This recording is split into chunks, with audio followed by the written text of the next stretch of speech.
friends, wait, don't change your channel and remember to skip ads because this video isn't your typical type of video. Before anything else, I would like to introduce myself and of course my co-Philosens.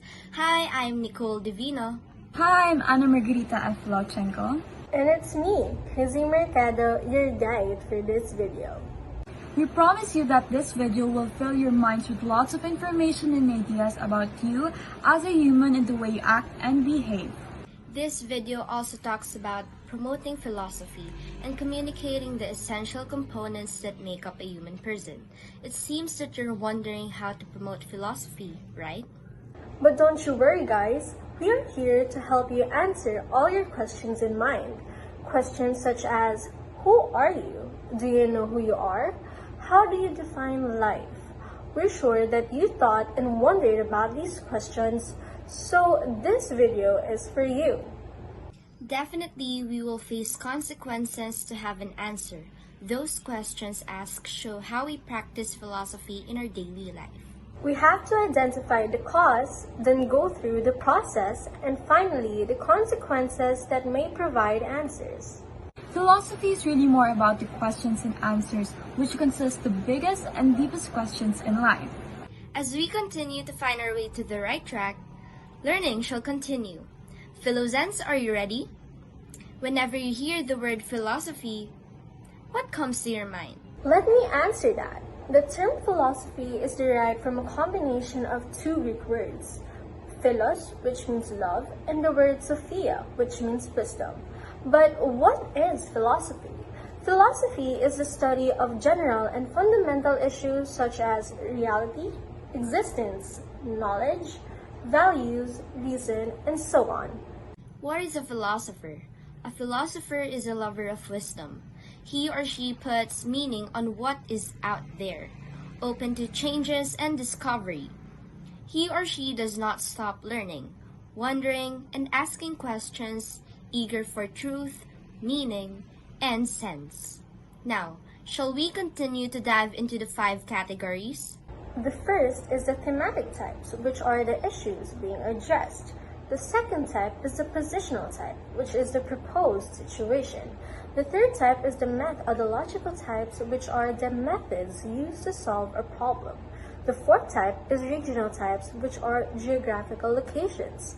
Finally, the historical types represent the historical period. Furthermore, philosophy is concerned with the fundamental components of a human being. There are 2 broad approaches to the philosophical study of a human person.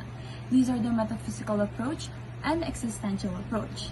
The metaphysical approach examines the essential components of a human person, while the existential approach examines the essential feature of the human way of life.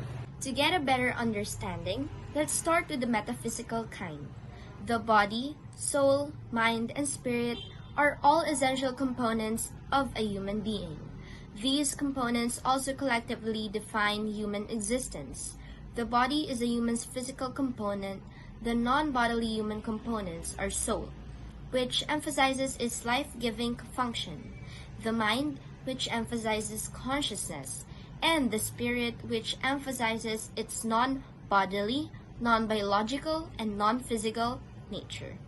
The possibility that humans have a spiritual component raises the question of what essentially constitutes a human being, or which aspect, the body or the spirit, basically defines a human being. There are 3 potential answers. The first is that a human being is essentially just his or her body and nothing else. The second is that a human being is essentially just his or her spirit. Thirdly, a human being is fundamentally the union of his or her physical self and spiritual self. Let us first start with the first answer, which states that a human being is essentially just his or her body and nothing else. This is called the unspirited body view. While supporters of the unspirited view include that the philosophy of mind, who claim that we commonly refer as mental states and physical states, our thoughts and emotions. One of these other perspectives is known as the mind-brain theory, which asserts that what we call the mind is nothing more than the brain, and what we call the mental states is nothing more than the neutral states of the brain. Now let us move on to the second answer, which states that a human being is essentially just his or her spirit. This is called the disembodied view. Two strong supporters of the disembodied view are Plato and René Descartes. Both philosophers believe that this spirit and the body are two different kinds of entities or substances, in that body is physical while the spirit is non-physical. This view is often called substance dualism. Moving on to the last answer, which states that a human being is fundamentally the union of his or her physical self and spiritual self. This is called the disembodied view. The two strong supporters of this view are Aristotle and St. Thomas Aquinas. To Aristotle, the soul is the cause of life and is a form, and the mind is a matter. To St. Thomas Aquinas, he believes that the soul is subsistent rather than substance. Now that we have come to an end, do you have any realizations?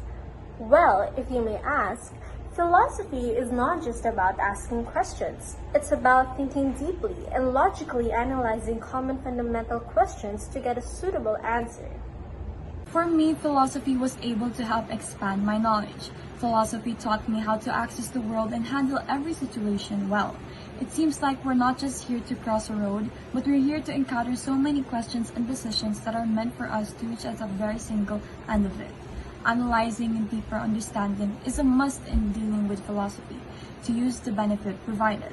To summarize things, philosophy shows the love of wisdom, and by using philosophy in our daily lives, we enjoy life as we go through our journey. Philosophy uses the tools of logic and reason to analyze the ways in which humans experience the world. It uses these to understand the image and language we use to describe the world and our place within it. I would like to end this video with a quote from a philosopher-scientist, Albert Einstein. Pure logical thinking cannot yield us any knowledge of the empirical world. All knowledge of reality starts from experience and ends with it. Thank you everyone for your time, and we are sure that we answered all your questions in mind, and not only that, we added some more infos, right? Till the next one, Philosens!